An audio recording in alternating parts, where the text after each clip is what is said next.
आप सबने देखा होगा कि मुझे बुलाने से पहले थोड़ी सी हलचल थी स्टेज पर। धामी जी कह रहे थे दीदी पहले मैं बोल लूं फिर आप बोले।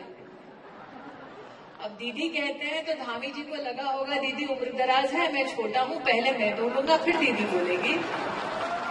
लेकिन ये गलतफहमी इसलिए भी हो सकती है क्योंकि भले ही राहुल गांधी को कितनी दूर पछाड़ दिया हो, लोगों के दिमाग में सास भी कभी बहू थी का तुलसिंह चल रहा है।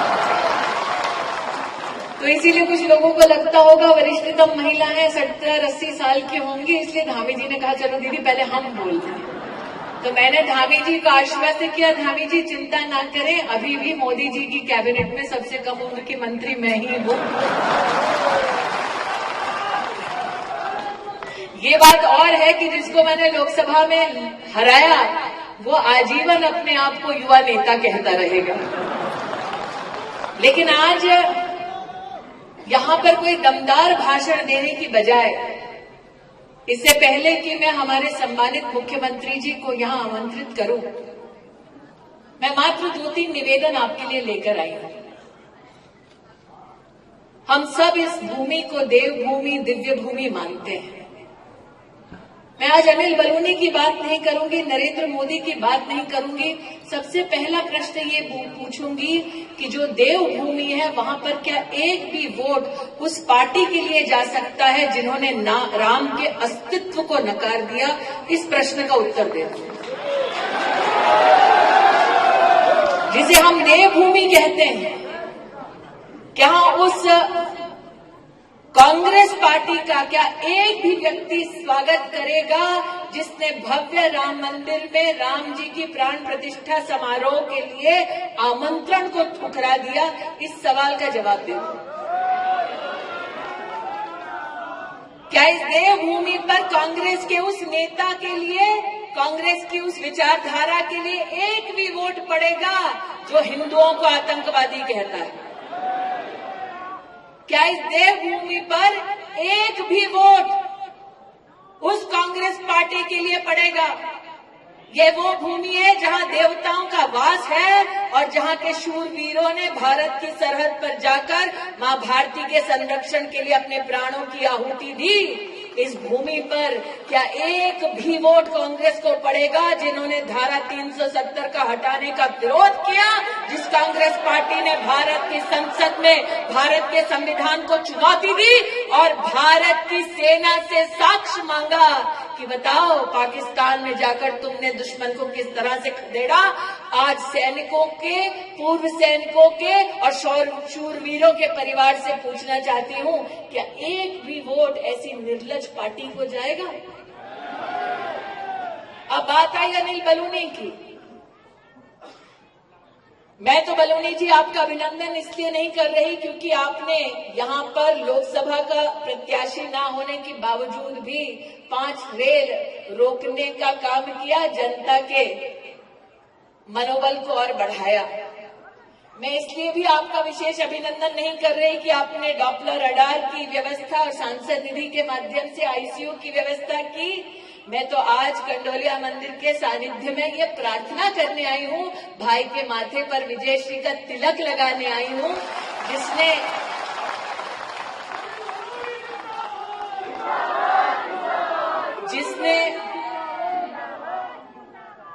एक साधारण कार्यकर्ता के नाते पार्टी ने जब जो आदेश दिया उस आदेश का पालन किया, नियम के पथ पर चल के गौरव बढ़ाया संगठन का, और आज उसका परिणाम है कि निशंक जी, तीरथ जी और स्वयं धामी जी यहाँ विद्यमान हैं कि आपके नामांकन की इस शुभ बेला पर आपको आशीर्वाद दें।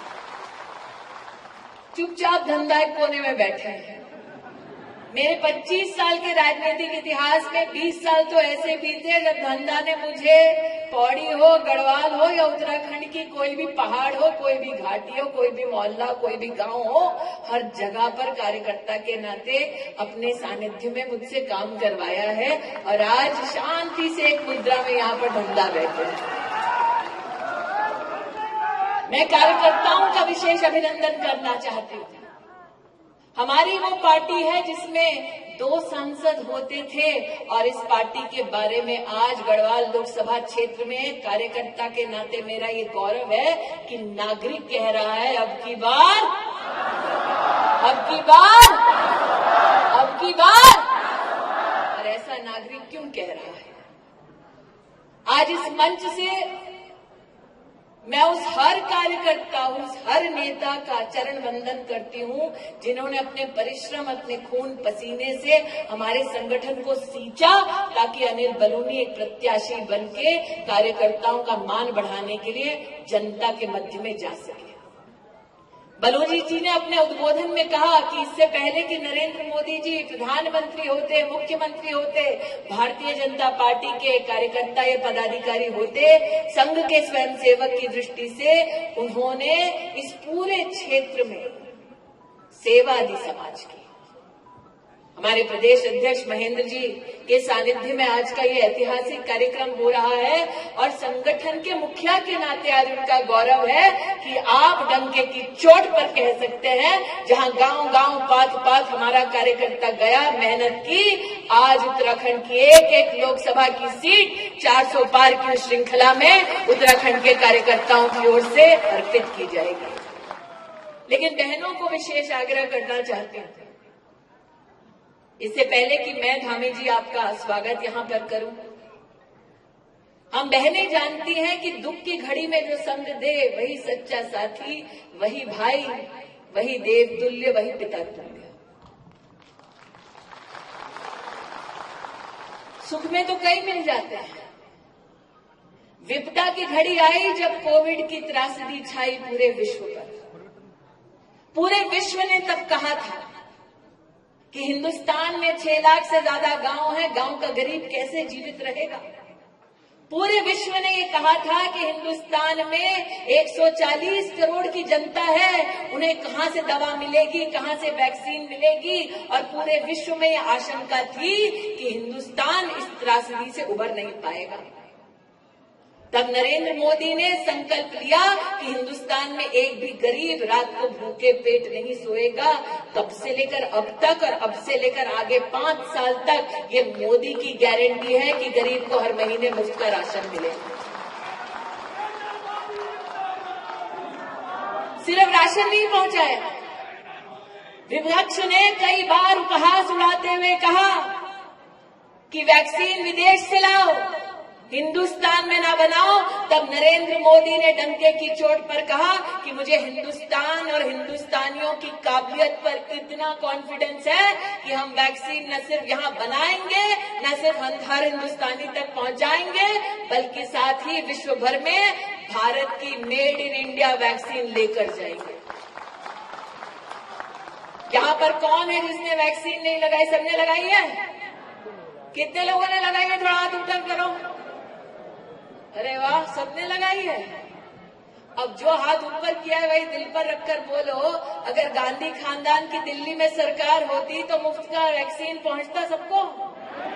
अगर गांधी खानदान की सरकार दिल्ली में होती तो मुफ्त का राशन पहुंचता सबको? अगर गांधी खानदान का राज होता केंद्र में तो मेरी बहनों को उनके बैंक के खाते में 500 की 3 किस्तें पहुंचती। अगर गांधी खानदान होता तो देश में 10 करोड़ बहनों को मुफ्त का गैस का सिलेंडर उज्ज्वला में मिलता। अगर गांधी खानदान होता तो पूर्व सैनिकों को 1 रैंक 1 पेंशन मिलता। अगर गांधी खानदान होता तो आसमान चीर कर आतंकी कैंपों पर हिंदुस्तान की वायुसेना, थल सेना के आक्रमण कर के हिसाब बराबर करती। अगर गांधी खानदान होता केंद्र में सत्ता में तो क्या धारा 370 हटती? अगर गांधी खानदान होता तो भव्य राम मंदिर क्या अयोध्या जी में बनता?